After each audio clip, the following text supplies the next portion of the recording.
Hey guys, what is up? Super K-Man Rocks here, and I am here for my LCK 2023 Summer Split Playoff Primer video. Very excited to be getting into this one. The regular season has finally officially commenced in the LCK. They are the final major region to end up getting to this point. They certainly took their time, but we got there. We had a lot of really good action in the regular season. It really does feel like a lot of the teams have broken down into tiers, if you will, and we had quite the eventful final week of the season. Not only a couple of teams rising back into prominence, a little bit of a better idea as to where those teams end up standing, but also a really fun race for that final spot here in playoffs. So a lot happening, but here today we finally get to talk about the aforementioned playoffs. We're going to be going over quite a bit. If you're new to the channel, what these primer videos are basically everything you need to know about the playoff teams, about the playoff structure, and about the regular season. We're going to kick off this video by going through my award picks. So I'm going to give my pick for MVP here in the summer split, my pick for rookie of the split here in summer, and then all three of my all-pro teams. Incredibly excited to get into that. And then after that, we're going to be going through all 6 of our playoff teams, giving detailed breakdowns of what their play style is, how good I think they're going to do.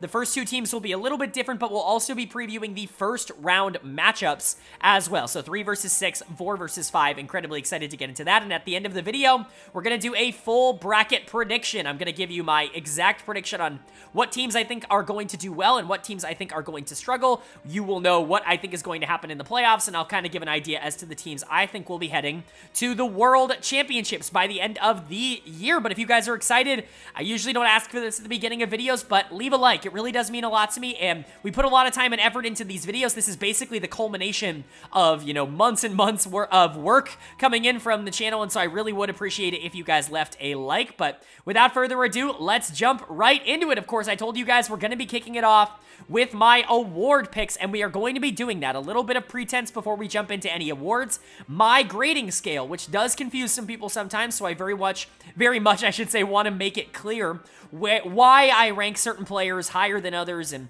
what exactly my thought process is on those players. I think I tend to value a theoretical stat, in my opinion, which is wins added to your team. How many wins do I think your team gained by having you on the team rather than someone else? And obviously, that's going to be pretty unquantifiable, but I've done my best. I've watched every single game. I've covered them all on this channel, and so I feel like I have a pretty good understanding of what players ended up helping out their teams quite a bit. That can mean sometimes that players from bad teams end up getting a lot of recognition. If I do think that, players really added a lot to their team, even if that team struggled, then I'm going to rank them rather highly. And on the flip side, just because a player played for a good team doesn't mean that they're automatically an all-pro caliber player. That's typically how the LCK ends up voting their all-pros, is you'll see 3 or 4 teams represented and the rest of them just won't have any players, and I don't think that's necessarily fair. Sometimes there are players on bad teams that I think have played better than players on good teams, but over the course of the 18 series, what players do I think added the most amount of wins to their team? That's how I'm going to quantify it.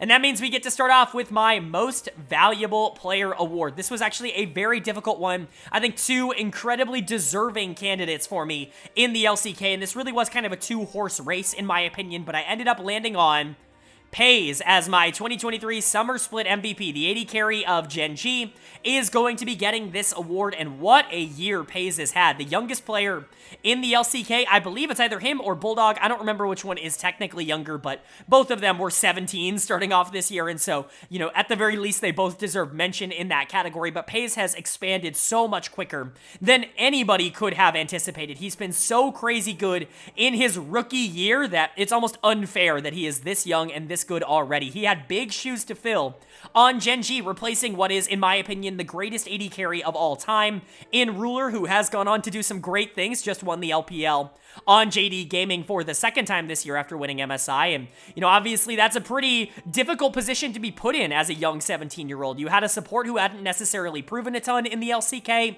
up until that point in his career, and so Pays was put in a position where he really needed to step up and be good for this team to be great, and he's done even more than that. He is has broken the single season kill record. He has been the driving force of what Gen.G has wanted to do, both in the early and especially in the late game. He's just been everything that this team could have asked for, whether it's on meta picks like the Kai'Sa and the Xayah and the Aphelios, or even things that they want to branch out into. He's been very expansive in terms of how he's wanted to play the game, and I really do believe he's been the most valuable player towards his team's success this year, although I don't think it's a complete runaway. Like I said, it's a two-horse race for me, and that other horse is Lehens, the support for KT Rolster. I think you absolutely have to consider Lehens.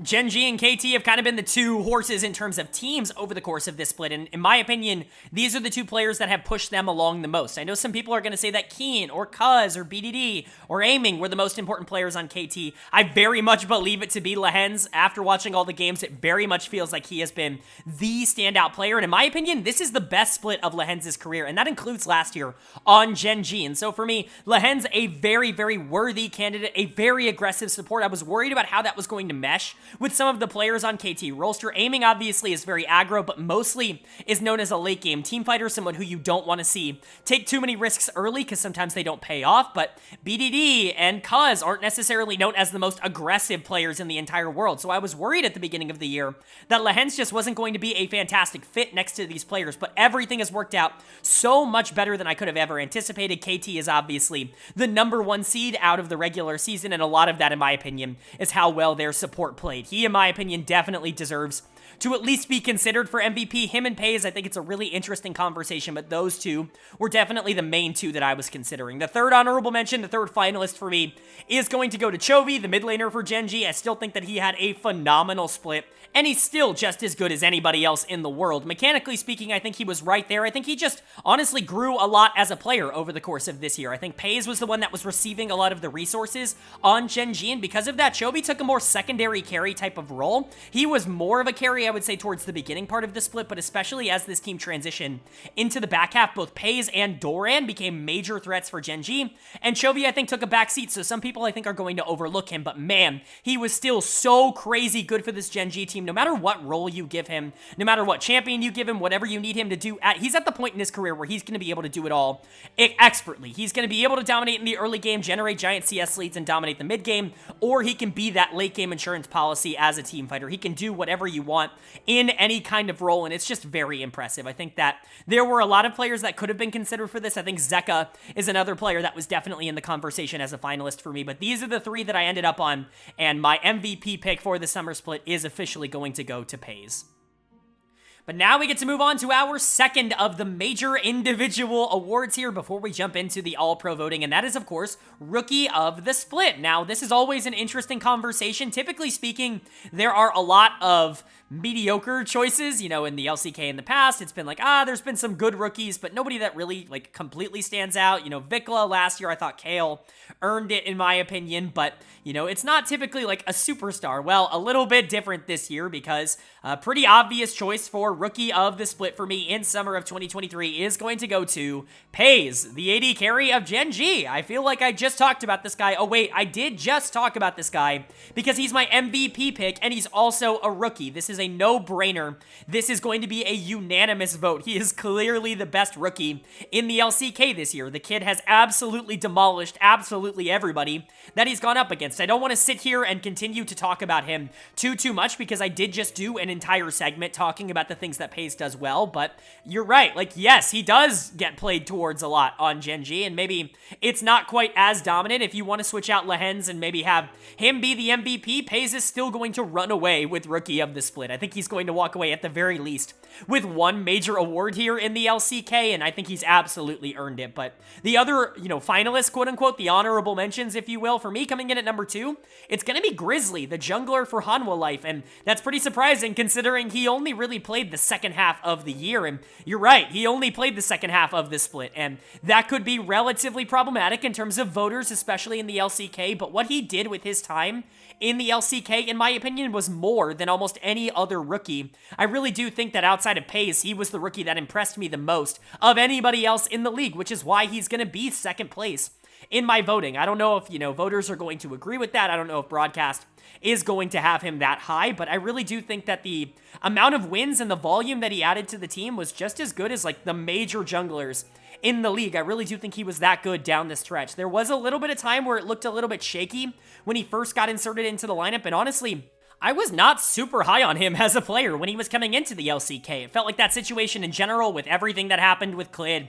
Not going to obviously go into any of that, but Grizzly was kind of thrust into action, in my opinion, before we thought he was ready. This is someone who's had very little time to play professionally, let alone grow as an LCK player, and so I felt like he was going to struggle quite a bit and make Hanwha Life just as inconsistent of a team, but that was completely wrong. Yes, he had his growing pains, but once he settled in, and specifically once he started to form that connection and that synergy with Zeka in the mid lane, I think things really started to unlock for Hanwha, and right now, they're playing the best League of Legends that they have played all year long. We'll talk about them a little bit later in the video, but Grizzly, in my opinion, is such a major factor towards why that team is doing so well at the current moment, so to me, it was a pretty obvious choice to have him as the second choice in my Rookie of the Split voting, and then third place is going to go to Paddock. I know DRX is a little bit of a hot topic right now because they snuck their way into playoffs, but, 6 games under, or 6 series under 500, which is insane, but Paddock, I think, has been really interesting to watch. There really haven't been a ton of rookies in the league that I think have really impressed me over the course of an entire split. But Paddock has absolutely had his moments. I do think that Pays is clear number 1 to me. Grizzly is a clear number 2. And I think in this group, you can put a lot of different players. But Paddock, I think, has shown the most amount of upside in summer in particular. I think, obviously, Bulldog was really good in spring. But he regressed so much in summer that, to me, Paddock was the clear choice here for the third pick. I think, really, it is a strong top 2. But the aggressive nature of what Paddock has been able to do, you just don't see that a lot out of LCK AD carries in particular. He's willing to flip the game. He's going to Gale Force in on Aphelios and try to get those kills, and sometimes that works for him and sometimes it doesn't. We saw him absolutely tear up and take over some team fights throughout the year, but we also saw him just like AFK go into his death a couple of times. He's really quieted down, I would say simmered down in terms of the bad plays over the back half, but he's kind of just been solid, and so for me, pretty easy choice for third place, but Pays was a no-brainer for Rookie of the Split. Even if you don't believe he's the MVP, even if you do want to give it to someone on KT Rolster for being the best team in the regular season, I don't think anybody's really going to dispute that this is a 100% choice for this award. But now that we've got our big awards out of the way, it's time to jump into the All-Pro teams. I'm going to be doing all 3 of my All-Pro teams, so that's first team, second team, and third team. Again, I already went over my criteria at the beginning of this section. Wins added, in my opinion. That could mean that we could see some teams that are really, really good have players that end up not nearly as high as you might expect, or we could be seeing, an absolute sweep of things like we did with T1 in the spring split. It all just depends on how I think these players individually performed in this split. It's going to be a very interesting conversation to have because I think generally there's always 2 camps when you talk about this. There's always, X team did really well. They should have, players that are higher. In this case, KT Rolster finished first split. Why is the entire KT Rolster team not first team All-Pro? Spoiler alert, the entire KT Rolster team is not first team All-Pro. And, I'll explain it when I get there, but, on the flip side, it's always like this one player was really good for this team down at the bottom of the standings. Maybe they just didn't add enough wins to me. I got a couple of comments last split about that specifically here in the LCK. I try to find a nice balance, and I think my results here are that. Also, disclaimer aside, these are just my opinions. You are going to disagree with them. I promise. There is simply no way that all 15 of these are going to be your 15 picks, and so let me know what yours are down in the comment section below. Just, of course, be civil about it. We're allowed to have different opinions and we're allowed to see things a little bit differently so long as, we are looking at it from our own perspectives, and I think that's really it. But again, I guess final disclaimer, like I said earlier, there were not 15 players that deserved to be All-Pros here in the LCK. I mean, there might have been 15 in total, but certainly in some positions, it's going to be a lot lighter. By the time we get to third team, you're going to be like, oh my god, that person is an All-Pro, and for me, I'm like, yeah, I know, I didn't want to make it him either, but at the end of the day, I got to pick 3, and specifically for some positions, that was a lot harder this split than in other seasons. So with all of that mumbo-jumbo out of the way, let's go ahead and jump into my first team All-Pro, which is up on the screen right now. We're going to go ahead and go over all of these players, most of which I've already covered because of the MVP race, but let's go ahead and talk about it. In the top lane, it's going to be Keen from KT Rolster. In the jungle, it's going to be Peanut from Gen.G. In the mid lane, it's going to be Chovy from Gen.G. In the bot lane,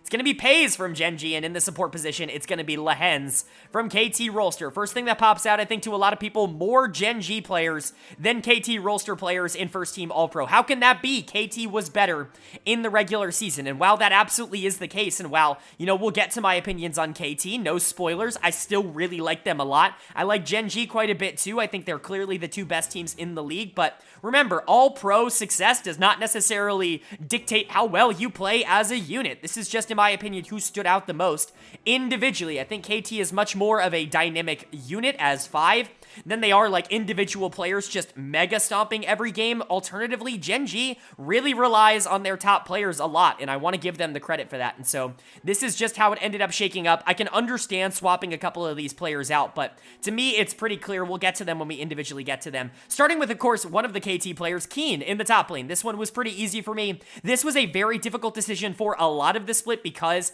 the player that I have on second team was also really, really good, but he had a pretty bad final week of the season, and Keen had been crazy consistent over the course of the year, and so because of that, he ends up snatching that first team all-pro spot. He was the best top laner in the league this year, and I think he more than deserves this spot. Keen has absolutely re-emerged on a team that is more than willing to play for him. Lehens was definitely the star of the team, and we will get to him. We've already talked about him a little bit in this video, but Keen, I think, really is the heart and soul of KT Rolster, and he's a big reason why that team has really completed such a major turnaround in such a short period of time. And then you've got Peanut in the jungle. A lot of people are going to want to see Cuz here. I think this is probably the most understandable if you just want to swap them out. Peanut versus Cuz, I could understand both of those arguments. I think both were fantastic this year. We're going to get to him in just a second, but Peanut for me, I think, was a little bit more noticeable as an individual player in terms of what he was able to do. When he went up against certain junglers in the regular season this year, there were just some matchups where he won so hard that it's almost impossible for me to overlook him at this point. Add on to that the fact that I think Peanut is just more consistent as a jungler, or at least he was at the beginning of the split. Cuz obviously I think has stepped up, but Peanut has still been incredibly good, and for me I think he was just a little bit better in terms of individual performance. But again, if you're gonna have a major gripe with anything on this list, that's the one that I'm probably most willing to kind of listen to and change, because as good as Peanut has been, I don't want to take anything away from, you know, Cuz in the second team. So then you've got Chovy and Pays. Already talked about them quite a bit. Chovy was an MVP finalist for me. He was clearly the best mid laner in the league, in the region, in my opinion. A lot of people, again, are going to say BDD, but I do think that one in particular is mostly team success. I was so high on BDD in the spring split. I almost had him as my first team all-pro mid laner. I ended up giving it to Faker because T1 was just so dominant, but BDD was an MVP finalist for me. I think people tend to forget about that, so I'm certainly not trying to sleep on him, but I do think that his summer was a little bit more muted in terms of him being the focal point of what KT wanted to do. They played towards bot lane more. They played towards top lane more, and so for me, it was a pretty easy call to end up going with Chovy. I do think that there are other mid laners that could definitely earn this spot that we're going to talk about. Pays was my MVP pick. This is a no-brainer in the bot lane. Again, if you go with aiming here, to me, that is just team success. Like, there is no justification for going aiming over Pays. I think Pays was just more important to his team this year. I don't even find that really all that debatable, but again, very similarly, if you go for anybody over Lehens in the support position, I think that is just unfair, right? There was nobody that was more important to their team's success in the support position than Lehens. I think a lot of these were really obvious for me. Pays and Lehens, obviously, in my opinion, being the two most important players in the league, but Chovy being an MVP finalist, definitely pretty easy to give him that first team. And then Keen was a big part of that KT Rolster team. Peanut was doing a lot of really good work. I think this is what I want to settle on for my first team, even if it is going to make some people a little bit upset to see more Gen.G players than KT players. And then moving on from the first team into my second team All-Pro here for summer of 2023 in the LCK, and it is as follows. In the top lane, we've got Doran from Gen.G. In the jungle, we've got Cuz from KT Rolster. In the mid lane, surprisingly, I've got Zeka from Hanwha Life Esports. In the bot lane, I've got Aiming from KT Rolster, and in the support position, I have Delight from Gen.G. I think a lot of these players are players that at points in time I have doubted quite a bit. Basically, everybody on this list has at some point been someone that I have considered to be overrated by the community. Of course, with the exception of Zeka, who I think a lot of people are going to consider overrated by being here in second team, but I promise I will go ahead and explain that in a bit. We're, of course, going to start in the top lane with Doran. It was pretty clear for 99% of the split that Keen and Doran were the two best top laners in the LPL, and in the LCK, sorry, I'm doing too many of these videos, but that Doran and Keen were the two best top laners in the LCK. I really do think that Doran went completely underrated this split. I think for a large majority of this split, Doran was my choice for first team All-Pro. He was the one that was really standing out to me. He was winning a ton of games for Gen.G. They were playing through him a ton more in the top lane, especially towards the middle of the split, but things didn't really end all that well for him, and I think that was more than enough to put him down in second team. They had basically played relatively even, him and Keen, up until that point, and that kind of solidified it for me, but Doran still had what is, in my opinion, his best split in the LCK. I think this was his best LCK split from an individual performance perspective. I think he's been really good in the past, especially as more of a weak side top laner, but he was given a lot of tools to carry very consistently across this split, and I do think he came up clutch a lot of the time. And then you've got Cuz in the jungle. Like I said earlier, if you want to swap him and Peanut, if you want to put Cuz first team, if you want to put Peanut second team, that's something that I totally understand. That's probably the most explainable change, I think, for me in the All-Pro, but I still think that Cuz was just a little bit more inconsistent at the start of the year. But by the time we hit basically week 3 or week 4, he was one of, if not the best jungler in the league. I think it really was a two-horse race here in the jungle position, and Cuz was really absolutely a part of that. For him to get so consistent, that's a big reason, again, why KT has been so good in the early game for a lot of this split, is Cuz's ability to basically play every single game the same in a good way, where it's very repeatable and he's able to generate leads very consistently in all of them. Very easy choice for a top 2 All-Pro selection. And then the one that people are going to be a little bit more confused by, Zeka. And not because Zeka doesn't deserve it. I think a lot of people do understand that Zeka has been super good, especially down the stretch for Hanwha Life, but a lot of people are going to not see BDD here and get really frustrated. I'll get to him in a second, but this is nothing to do with BDD. I promise. This is genuinely just me being this high on Zeka. Mid lane really was that good for me. BDD is a top first or second team, and we'll get to him in a minute, but Zeka absolutely deserves to be here. I don't know if there was a mid laner in the league that was played for more than Zeka was on Hanwha Life, and he absolutely came through. I think he was that team's best player in the regular season, and I don't think they would be the number 3 seed going into the playoffs with as much confidence and as much momentum as they have been if Zeka had not been playing as well as he had been in recent weeks, and I want to give him a lot of shout for that. So he's going to get on this second team, even if it may be a little controversial, and then Aiming's going to be my bot laner. Outside of Paze, Aiming was clearly the second best bot laner in the LCK this split. Paze was on a little bit of a different level in my eyes, just in terms of what he was able to accomplish mechanically speaking, but Aiming still did really well. I especially think he started to come on incredibly hot towards the back half of the split. He was very quiet in spring comparatively to what KT Rolster was doing, and even when this team really started to ramp up at the beginning of the split, it really took until like week 5-ish for Aiming to really start breaking out into that role that we know he can be in. He was the one player on the team that wasn't really being played for as much as everybody else, but as soon as he started getting that opportunity, he absolutely came in clutch. I think if he had been getting all those resources for the entire year, then it might be a different story. Him and Paze might be a lot closer than you expect, but I think for now, he ends up falling on that second team. And then Delight, second team, again, that Gen.G bot lane was just so good. And I'm going to be honest, the support position was absolutely miserable this split. We're going to see that when we get into third team and the person that I have to select for that third team All-Pro, but he was one of the 2 good supports in the LCK this split, and Delight, I think, has blown away my expectations. I thought he was actually going to be a little bit of a problem for this team at the beginning of the year, and while I still am a little bit lower on him than consensus, I still don't see him as a world-class support. I do think he would struggle a little bit more outside of this Gen.G system than, you know, maybe some of the other players on the team. I still can't deny how important he was towards what they do. They rely on his engages quite a bit in order to start a lot of mid-game skirmishes, and I think he's come up in the clutch. But that's my second team. That's basically all the players from the top squads gone, so it's going to be interesting to see what happens as we move on to my third and final All-Pro team here. And get to that third team we shall, because it is up on the screen now. Let's go ahead and go over it before I really start to explain some of my choices, because I definitely think this is going to be different than perhaps the consensus. In the top lane, I've got Kana from Dplus KIA. In the jungle, maybe surprisingly, I have Grizzly from Hanwha Life Esports. In the mid lane, I have BDD from KT Rolster. In the bot lane, I have Deft from Dplus KIA.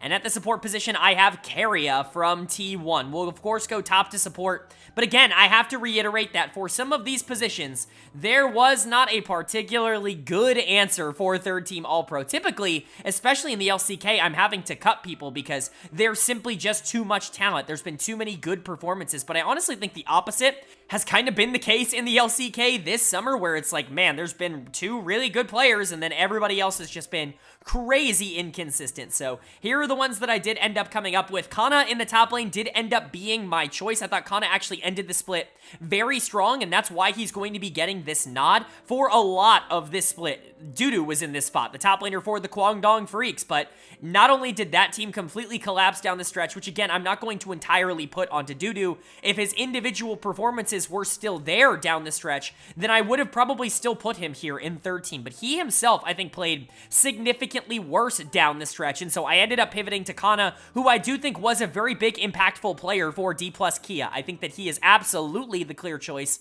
for third best top laner at the moment in terms of what, happened in the regular season, and so he's going to get my nod here on the third team, but maybe individual performance-wise, you still could make an argument that Dudu deserves this spot. It's just so much more difficult to end up giving it to him, again, not only because his team got 10th, because typically speaking, I try not to take team performance into account all that much. I don't really care how well your team did. If you individually performed well, that's the whole point of All Pro. If you want to know which teams did well, go look at the standings. It's a completely different list in my eyes, but I think his performances absolutely started to suffer towards the back half of the split, and I think when you look at, every single game, all 18 series that both of those teams played, I think I would take the body of work that Kana had slightly over Dudu. I think there's going to be some people that make an argument for Zeus in this spot, and again, I can understand that, but I do think that stretch without Faker was a little bit up and down. I think he definitely showed that he still has the mechanics, but he struggled a lot in the team fight stage, and I think Kana was just a little bit more, consistent over the course of the split is the word. But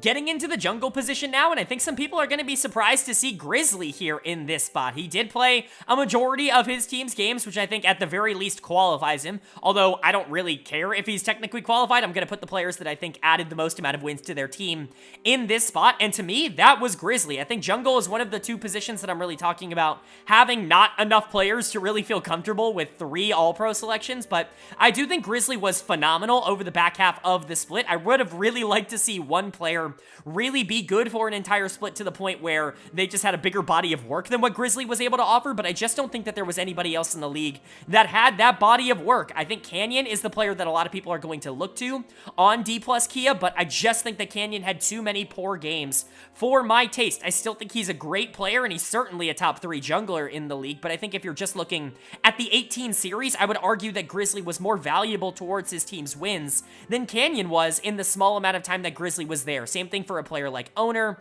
I just don't think that he was awful when Faker was gone. He was the player that suffered the most, and so that basically completely took him out of contention in my eyes. Grizzly really felt like the only option here for third team, but that being said, if Grizzly played an entire split and, reasonably could be projected to have played as well as he did across the back half of the split, then he would have been a no-brainer choice for All-Pro. This wouldn't even be a competition. He really was that good down the stretch. He was legitimately keeping up in terms of performances with Peanut and Cuz over the back half, and honestly, pace-wise, if you're just looking at pace, he could have surpassed them had he played all 18 series. Now, I'm not saying that that would have happened, but Grizzly really was that good in his small sample size, and I think an All-Pro nod is certainly not out of the realm of possibility for a player as good as he was. And then BDD on third team, again, people are going to be frustrated by this because a lot of people are probably even going to want to see him on first team with how well KT is doing, but for me, he was the odd man out in terms of individual performances. Obviously, he still does a ton for what KT Rolster does. He is still super important to that team, and I think obviously he ranks higher than this, probably as an individual player when you're looking at talent level. You could argue that BDD has been the number 2 talent level mid laner in the LCK this year, but I think in terms of, my metric, which is wins added, BDD is just a little bit lower than a player like Zeka. Again, I talked about this before. I think that has less to do with BDD, who I think is as good as people are giving him credit for, and more to do with how good I think Zeka is, who I think is way underrated in comparison to what people are giving him credit for. He is the guy. Him and Grizzly have really been the 2 guys on Hanwha Life, even if that's not necessarily what the brand recognition names would end up telling you, which is again why Deft is going to be getting my third team All-Pro here in the bot lane. I think a lot of people again are going to want to see Viper here. I can understand that, but I think that Grizzly and Zeka have just been so much more important towards what Hanwha Life has been doing over the back half of the split as they have been getting better. Not that Viper has done anything wrong, and in fact, if you want Viper here on third team, I'm really not going to argue that. I just think Deft has been slightly more important towards what Dplus KIA does. He certainly gets played to as a resource a little bit more for DK, but on the flip side, I think you could argue that the consistency of Viper knowing that he's not getting a ton of resources is also just as impressive.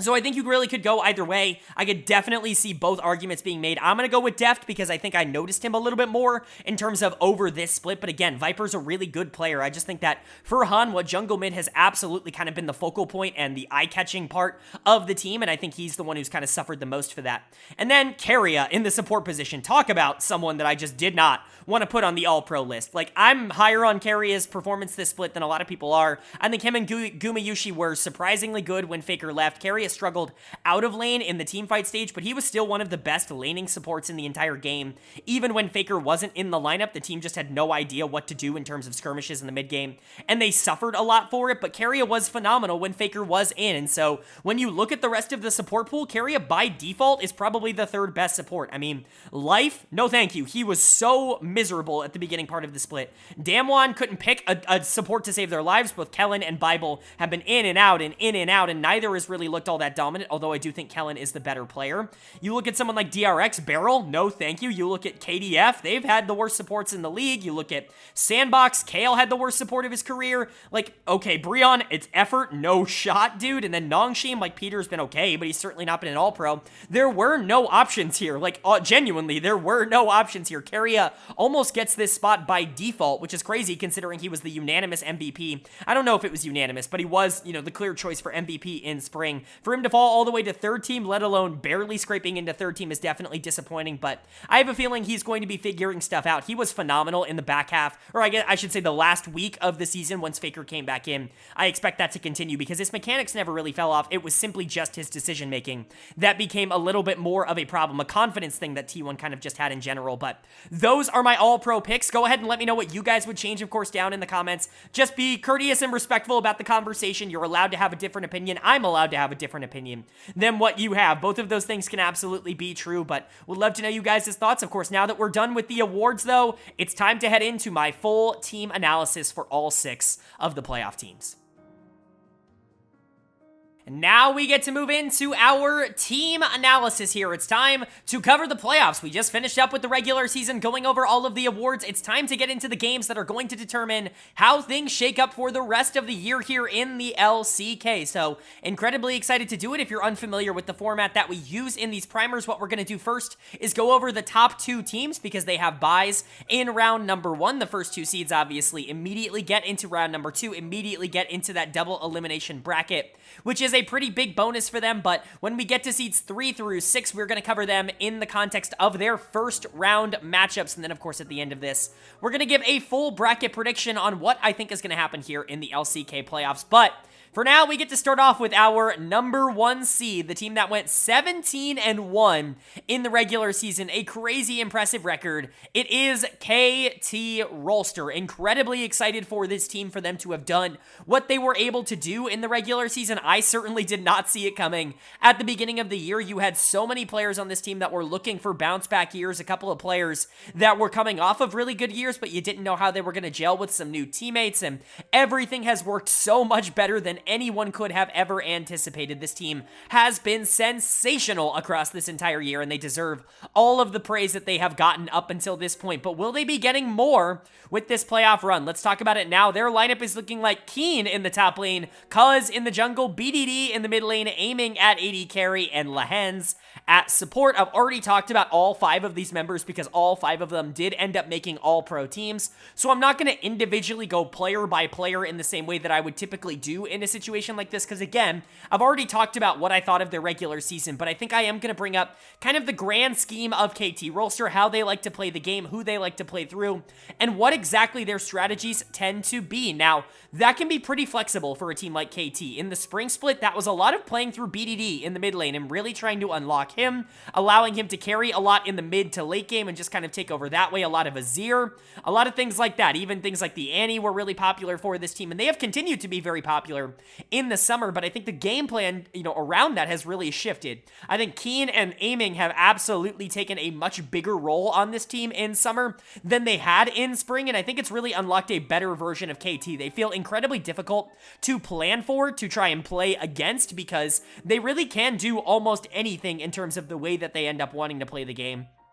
Keen is such a versatile top laner, is really good on weak side tanks. I know people don't necessarily like him on those picks because he likes to be a little bit more aggressive and he's really, really strong, and so you want to see him on something that he can be a little bit more aggressive on, but when he is on weak side tanks, he still does incredibly well, but his bread and butter is those early game aggressive champions that can cause impact in the mid game. 15-1 in 16 games on Renekton. This split he went 6-1 on Jax as well. Just some really good stuff coming in from Keen. He's reestablished himself as the best top laner in the LCK, and I, for one, am incredibly happy to see that. Of course, Cuz in the jungle can kind of, again, do whatever you need him to do. It very much is kind of more of an initiation, engage style jungle meta.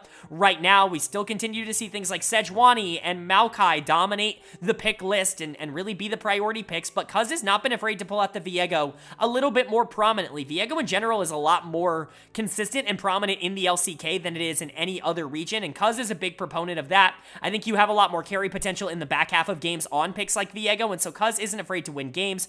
BDD has taken more of a supportive role in the summer split. He's definitely tried to set up a bit more. He is still playing a lot of Azir, that kind of signature pick since back in the day, but Annie and Nico, I think, have been a little bit more of this team's style. They want to get BDD out on the map rather than trying to get him super far ahead in his own lane, which I think has certainly made for some interesting decisions. But of course, you've got some really good players in the bot lane. The runner-up MVP, in my opinion, and the player who will probably get it on broadcast if I had to guess, in Lehens in the support position, who just creates so much for everybody on this team. A lot of creation in lane to allow Aiming to set up for the mid game, but also, I mean, he's the best roaming support in the world at the current moment. You can talk about missing and on being really proactive, but Lehens moves around the map a lot quicker, I think, than both of them do. And I think that definitely shows not only in his champion pool, but just in terms of how he likes to play the game. Him and Cuz are a very dynamic duo, and him and BDD have teamed up a lot to try to create advantages for Cuz or for Aiming, whoever they end up wanting to play for at that point in time. Although, you can just put Aiming on an island if you really want to play for something like Keen and the top lane play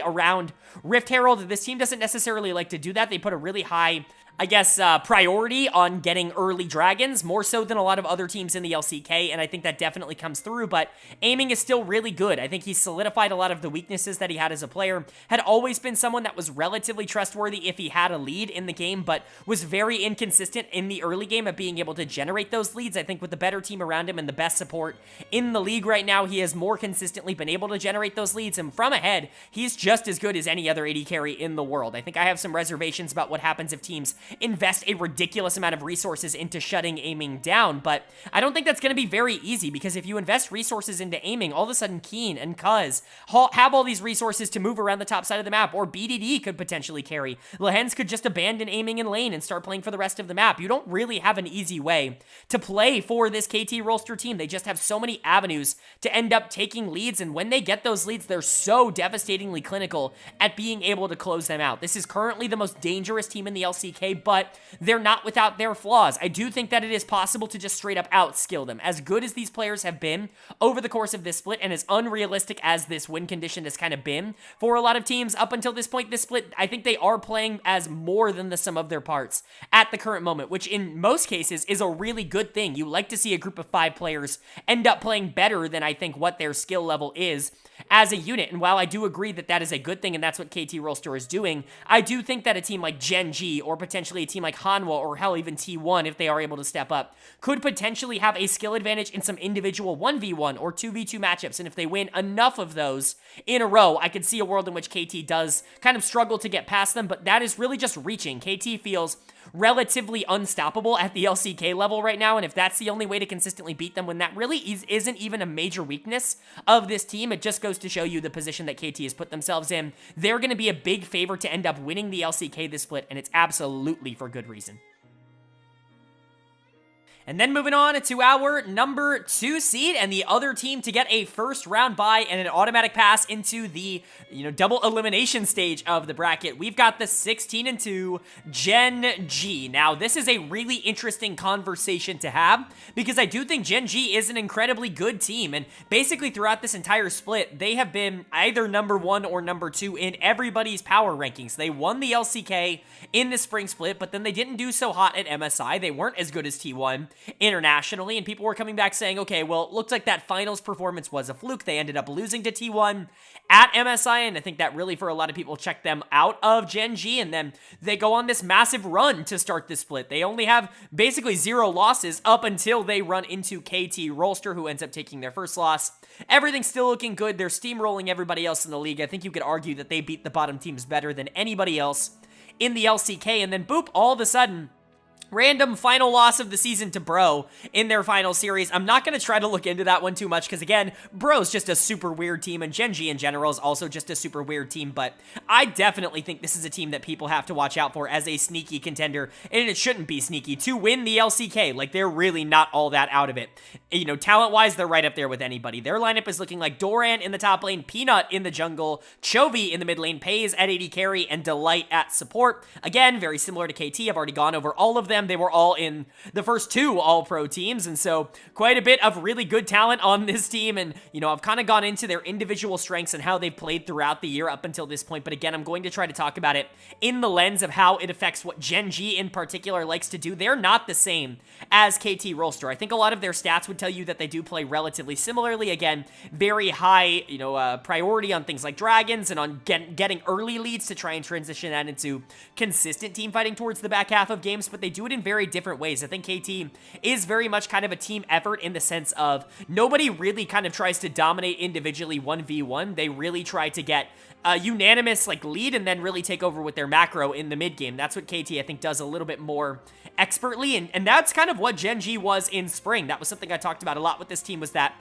they were a lot slower than T1 in the spring split. They're real big other competition, and I do think it kind of hurt them once they got to an international tournament and had to go up against a team like Billy Gaming that they just couldn't quite overcome in that same way. But I do think their style has changed quite a bit moving into summer here. I don't necessarily think they're the fastest team in the world, but what they are is a team that's more than willing to try and take risks in the early game to blow the game up as quickly as possible. And I do think that we've seen that very consistently. Peanut in particular plays a lot of these champions that do just want to try and either gank assist early or get the ball rolling on a snowball victory. Obviously, Vi and Maokai kind of fall into the former. Kha'Zix definitely falls into the latter, and I think Peanut's a very big part of what this team ends up doing, but they tend to pick a matchup that they really like on the map and then try to abuse it as much as possible. Recently, it's been a lot of Doran. I think it's been more Doran than almost anybody else towards the back half of the split, but we've also seen Doran struggle in 1v1s in poor matchups.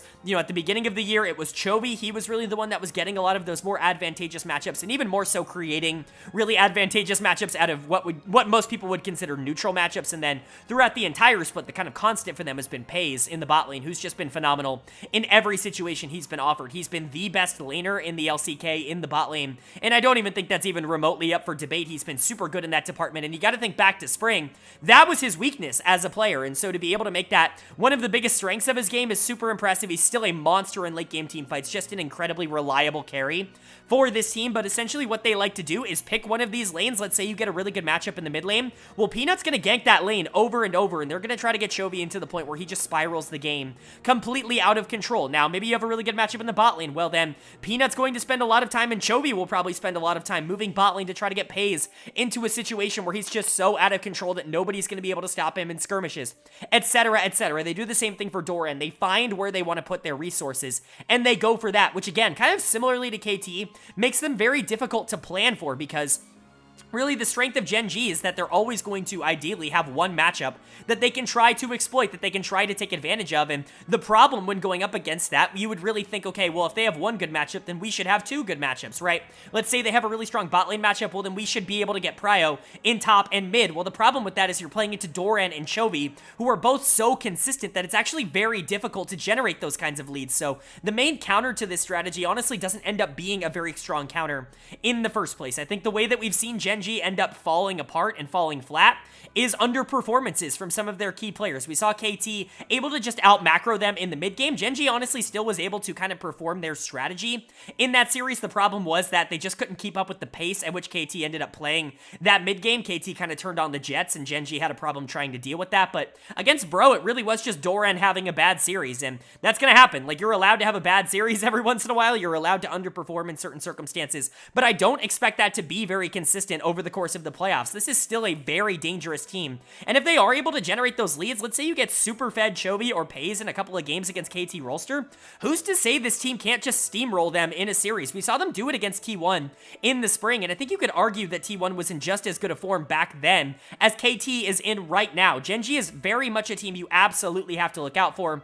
Every single player on this team really matters towards the identity of how they like to play the game, whether that's playing through bot lane, which is what they do basically as a default resource in every game, or adding Chovy to that list of resource carriers, moving him around the map, or letting Doran take over in a side lane, giving him a resource that Peanut can play towards. Whatever they want to do, they're going to be able to execute on it. You just have to execute your game plan better, which is an incredibly daunting task. It's not impossible. Like I said, we've seen it by KT Rolster over the course of this split, but it's certainly not something that is going to be easy for any team. I expect Gen.G to continuously be very good in the playoffs and be big playoff performers, just like this organization has been basically for their entire existence.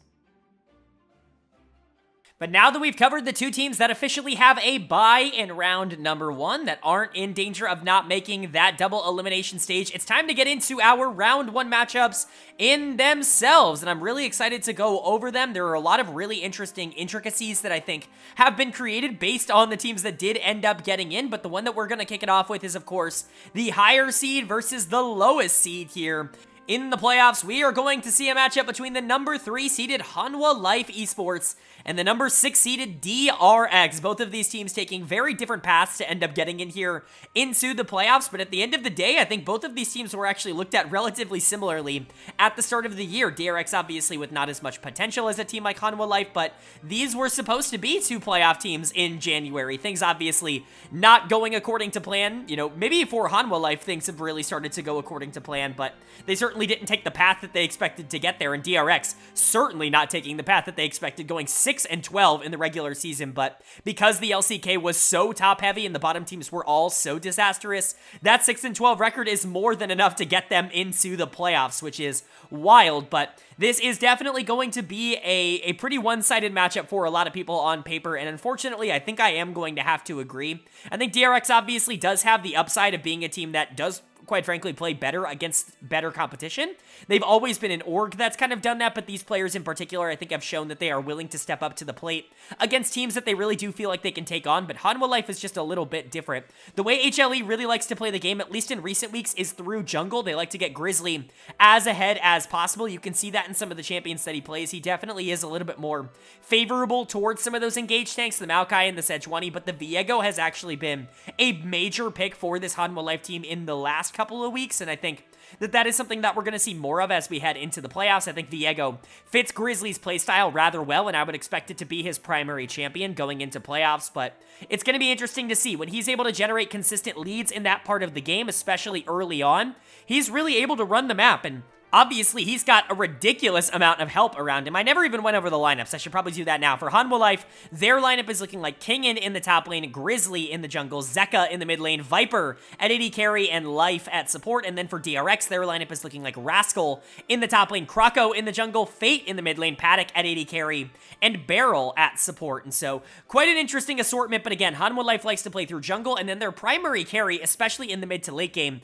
for this team, basically over the course of this entire split, but especially over the course of the last couple of weeks, has been Zeka in the mid lane. I know a lot of people are going to look at this and say that Viper is the major threat for Hanwha Life, and on brand recognition, on, player name recognition, I would absolutely agree that Viper is the most notable name on Hanwha Life Esports, and he still is a really good player, but the reason that Hanwha Life has been so consistent over the past couple of weeks is because they know that Viper's going to be fine on his own. He's been a really good player. He's been able to put up really good numbers. He does a lot of damage. He doesn't really die. He's incredibly consistent, but he does all of that because they trust him the most at being able to play weak side. That's really been his role for HLE over the course of this split up until this point, which I don't think a lot of people would assume if they just looked at this team on paper, but they really do like to leave bot lane alone a lot more than people give them credit for and spend that time, spend those resources in the mid lane on Zeka, who is a little bit more of a feast or famine player. You know Viper is going to be relatively fine, but if you can get Zeka in a really good position, all of a sudden this team becomes nearly impossible to beat. Now,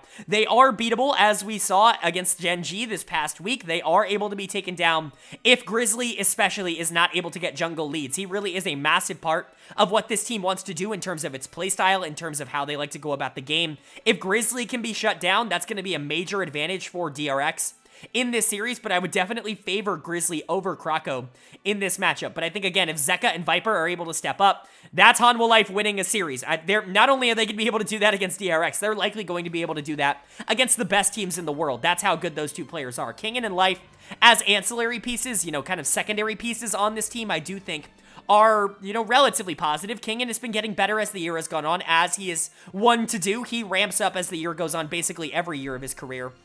And Life has done the same. He's been so much more consistent by the end of the year. He was miserable throughout most of spring, almost all of spring, and even the beginning of summer. He really was kind of a hindrance for this team, but it feels like he's really started to lock in recent weeks with this new strategy that they like to go for, and I think, engagers, and especially like Rel and Nautilus getting back into meta, I think has been nothing but positive for him as a player. And so Hanwha, a very aggressive team, but one that very much wants to get their aggressive players ahead. And then for DRX, they're lucky, obviously, to be here, but they very much do have a defined playstyle. At least recently they have.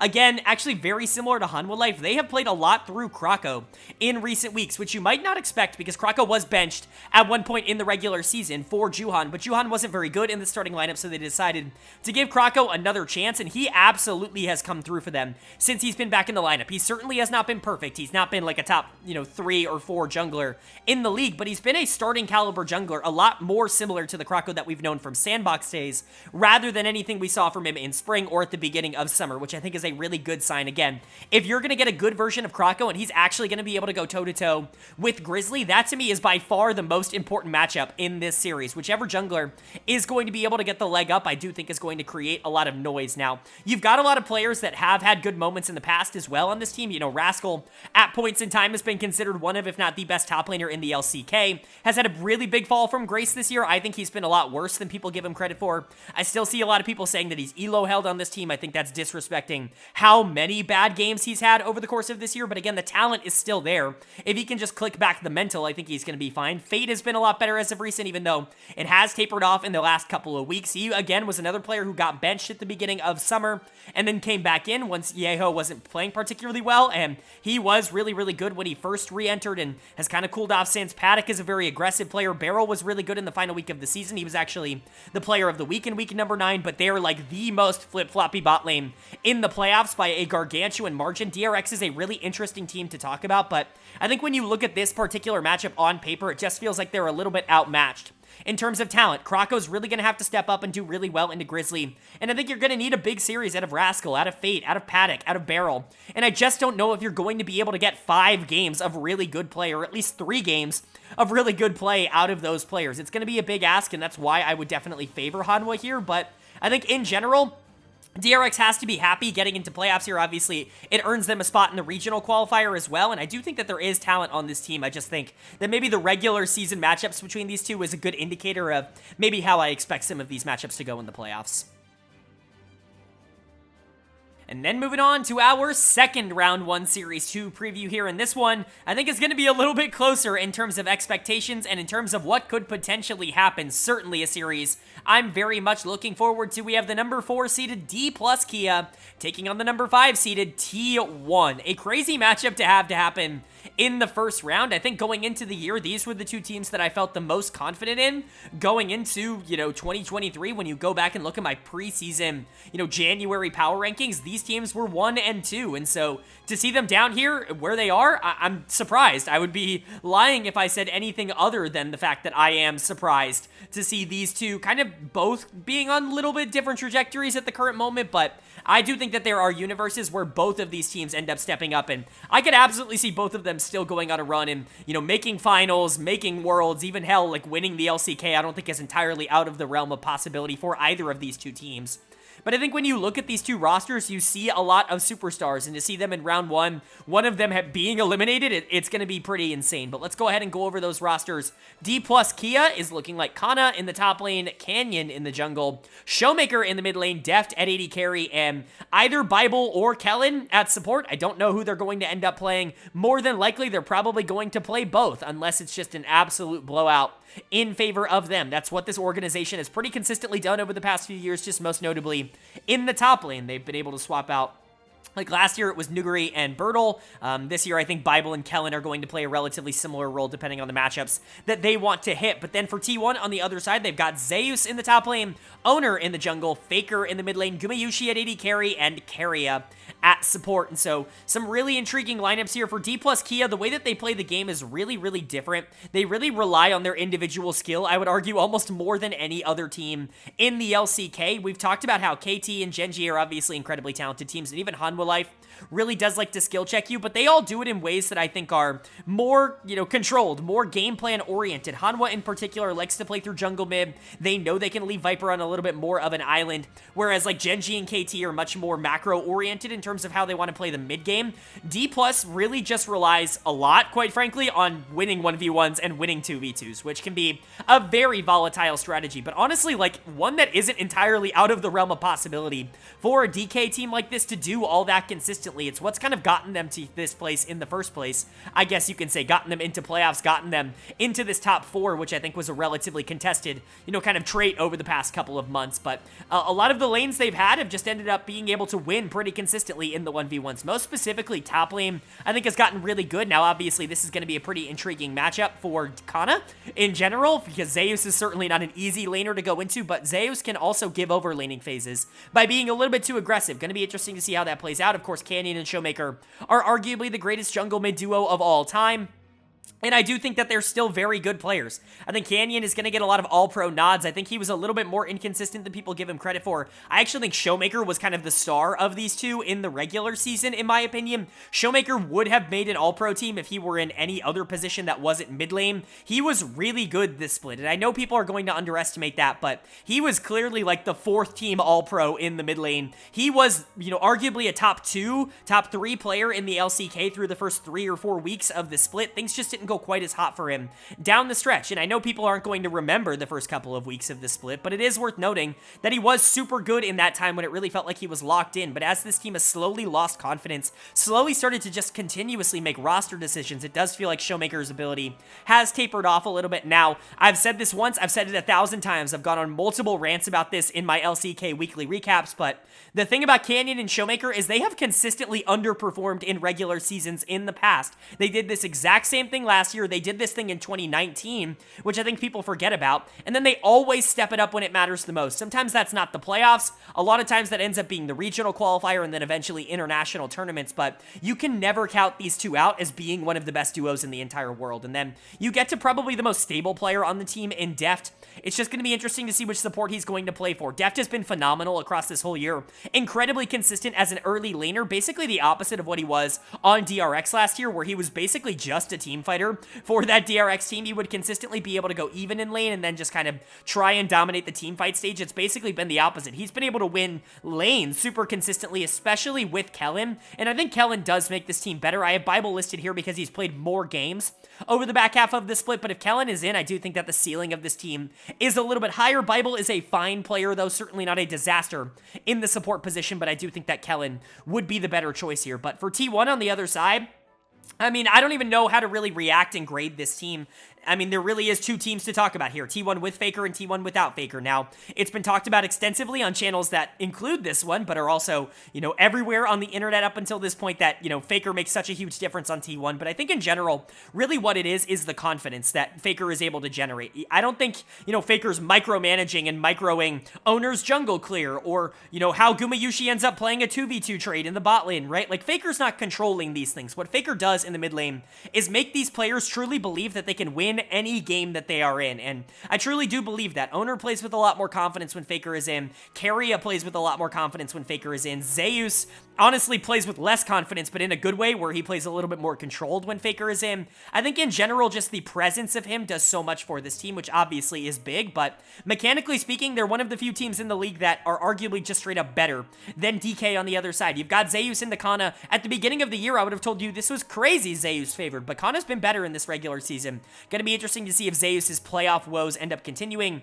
Gumayushi and KIA in the bot lane are really, really interesting as a matchup here. Obviously, Guma and KIA were probably the two best players when Faker was not in the lineup. Guma in particular, I think, really survived, but Deft has been crazy consistent. KIA might be able to generate some leads in this lane, though, if DK ends up being a little bit too passive, especially with Bible. And then, of course, Canyon into Owner, a pretty classic matchup in the LCK at this point. Canyon has been significantly better in the regular season, but both of these players are incredibly volatile, and I can see a world in which both of them end up making major differences and major splashes in this series. A lot of eyes are rightfully going to be on the mid lane matchup, though, and I definitely think that's the most important matchup here.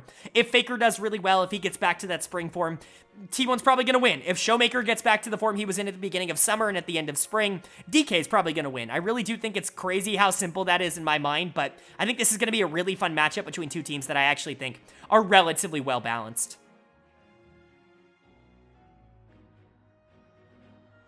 Alright, but that is going to do it for all of the analysis for all 6 teams that ended up making the LCK playoffs. It's time for the final section of this video, which is, of course, my LCK full bracket prediction. Incredibly excited to get into this. I think that there is a very, very interesting conversation to be had here in the LCK playoffs, and I'm going to warn you guys now, I've played it pretty safe with my brackets in the other regions up until this point, mostly been taking higher seeds because I really do want to go with the teams that I think are going to be able to win, but I don't know, this one is the one that I started to play a little bit more with fire, so let me know how you guys feel about it down below, but let's go ahead and get it started. Of course, we're going to be kicking it off with the round 1 series that we already previewed in the previous section, of course, starting with Hanwha Life Esports taking on DRX, and just like I said in that preview, I don't think this series is going to be particularly close. Hanwha Life should be able to take it. You'll notice I'm slotting them in against Gen.G. I will talk about that in a second. I certainly do not think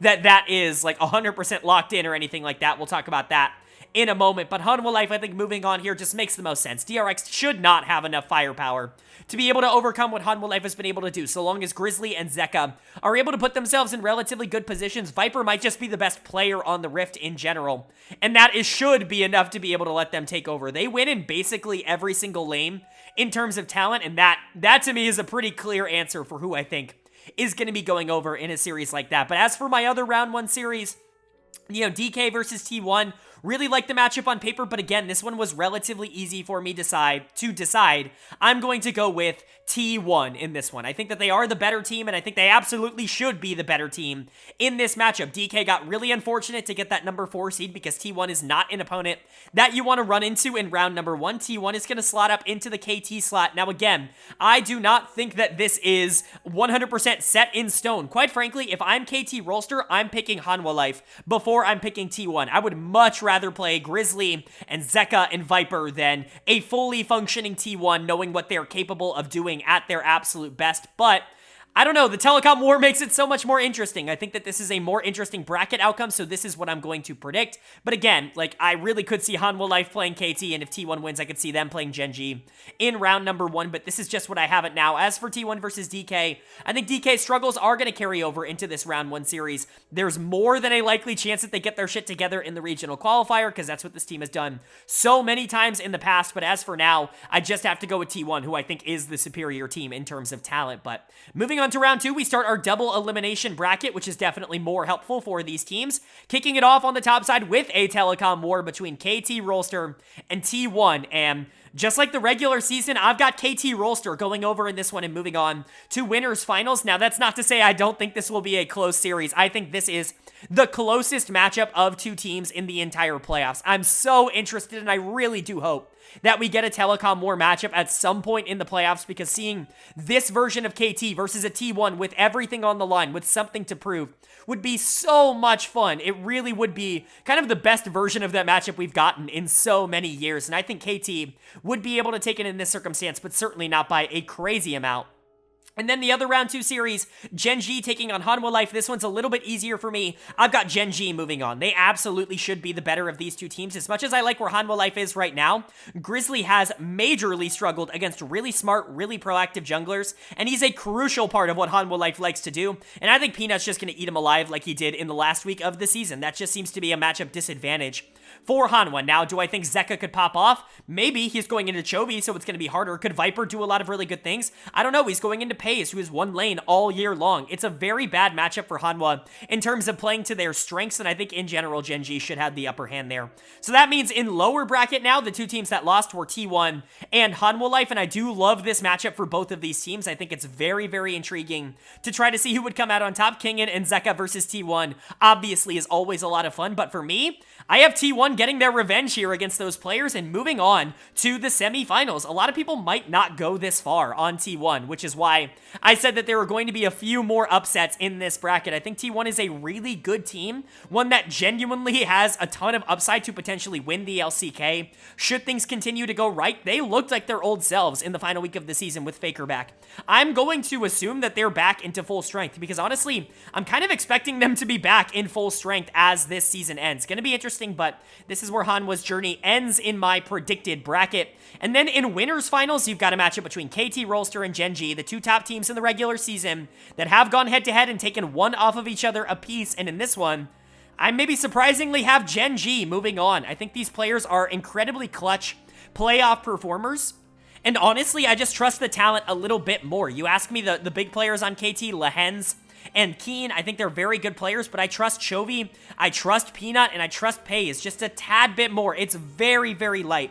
Could I see this going in favor of KT if Keen pops off and if the bot lane goes in favor of KT? Absolutely, but could I absolutely see it going in favor of Gen.G if Peanut and Chovy are just the two best players in the series? Yes, I could see that happening as well, and that's more of what I'm predicting with Gen.G moving on here, which means we get another version of the Telecom Wars, this time in lower bracket finals, these semifinals, if you will, and I'm going to do it. I'm having T1 go over in this one, and this is not going to be a popular decision. I already know that. I know that there are a ton of KT fans out there, and I really do believe in this team. I truly do believe that they can beat Gen.G really easily. If they end up 3-0ing them and absolutely obliterating them, I'm not going to be surprised. And I already told you that I can believe that KT can beat T1. I had them doing it in round number 2. I really do see that as more of a 50-50 matchup in terms of the version of T1 that ends up showing up. I think that's more kind of what matters in that series rather than anything KT does, because I think the best version of T1 is just better than everybody else in the LCK, like, truthfully. Maybe not everyone else, but I do think they're better than KT Rolster.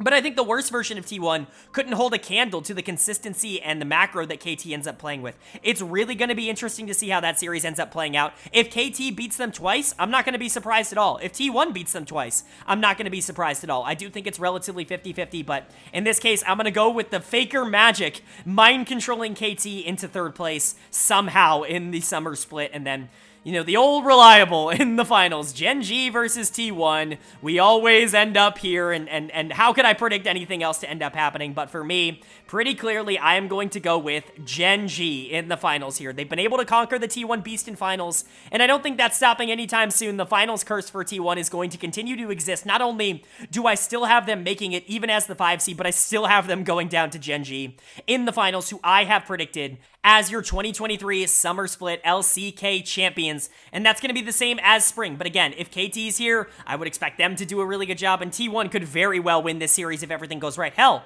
Hanwha Life could really win this series. I think DK could win this series. Maybe not so much DRX, but I really do think the top 4 are all really good teams, and top 5, I think, in that same vein with DK kind of in there. I just think running into T1 in round 1 is definitely an unfortunate draw, but my prediction would be Gen.G, and I know that's going to make some people upset, but that's where I'm going to land. But I'd love to know where you guys land down in the comment section below. Do you think I'm insane? Do you think I'm crazy for making this my prediction? Would love to know what you guys think, of course, down in the comment section below. Of course, if you enjoyed the video, leave a like. It really does mean a lot to me. Lets me know you guys are enjoying the content, and it helps get this video out to a lot more people. Typically, in videos that have opinions that are quite as, you know, bold as this one has, are going to get a little bit more dislike happy, and so I really do implore you that if you enjoyed the video, leave a like. It's really going to help me out in the algorithm quite a bit, which, again, I'm really appreciative of. of. Of course, if you're new here, hit the subscribe button. I post not only about the LCK, but about all 4 of the major regions, as well as the NACL on this channel. Basically, every single time anything major happens, and with Worlds right around the corner, this is a perfect time to start getting some LoL esports analysis and coverage. Since I cover all 4 of those major regions, you're going to get some really good in-depth analysis on all of the potential Worlds teams coming up, and everything's really solidifying in a lot of the other regions. So go ahead and hit subscribe and hit that bell so you can be notified when those videos go live. But of course, with all that being said, I hope you all are having a great day. I hope you continue to have a great day, and I will see you all later.